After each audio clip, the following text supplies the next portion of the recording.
আজকে আমাদের হৃদয় ক্ষতবিক্ষত, আমরা মর্মাহত, আমাদের ভাষা আমরা হারিয়ে ফেলেছি। বিশ্বের যুদ্ধের সকল ইতিহাসকে ম্লান করে যুদ্ধেরও একটা আইন আছে, নিয়ম আছে, কানুন আছে।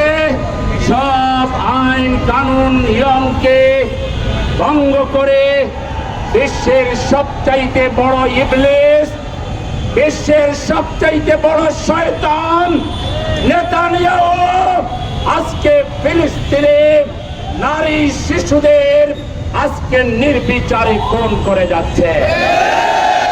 এই খুনিকে থামাবার কেউ নেই। আজকে জাতিসংঘ শুধু কতিপয় বিবৃতি দিয়ে, বক্তব্য দিয়ে আপনাদের দায়িত্ব পালন শেষ করতে পারেন না।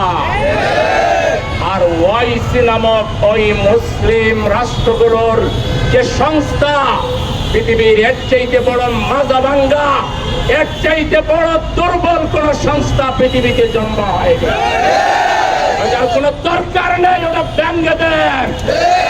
জনতার পক্ষ থেকে এই সংস্থা গঠন করে আমরা ফিলিস্তিনকে আজাদ করব।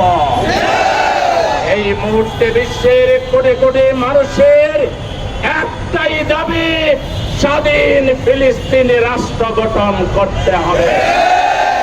এটার জন্য শুধু ৪৫ কিলোমিটারের গাজাবাসী নয়, পৃথিবীর কোটি কোটি বনি আদম, আমাদের শিশুদের মর্যাদা রক্ষায় আমরাও জীবন দিতে কুণ্ঠাবোধ করব না।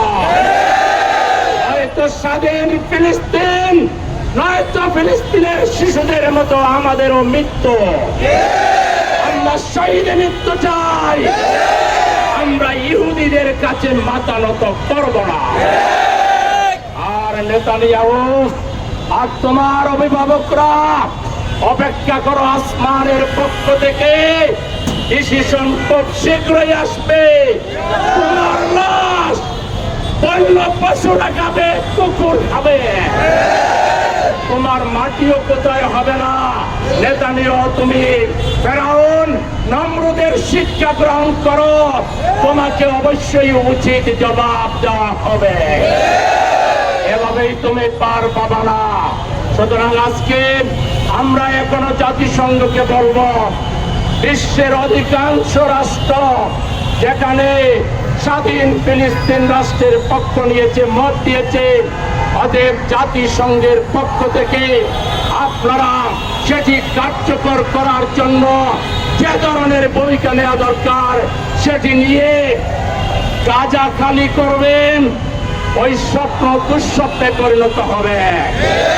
গাজা কখনো খালি হবে না। এটা মুসলমানদের প্রথম কিবলা মসজিদুল আকসা। এটা মুসলমানরা একজন মুসলমান পৃথিবীতে বেঁচে থাকতে গাজা খালি হতে দেওয়া হবে না। প্রয়োজনে সারা পৃথিবীর মুসলমানরা গাজার দিকে মার্চ করে তুমি কত মানুষকে খুন করবে আমরা দেখে নেব।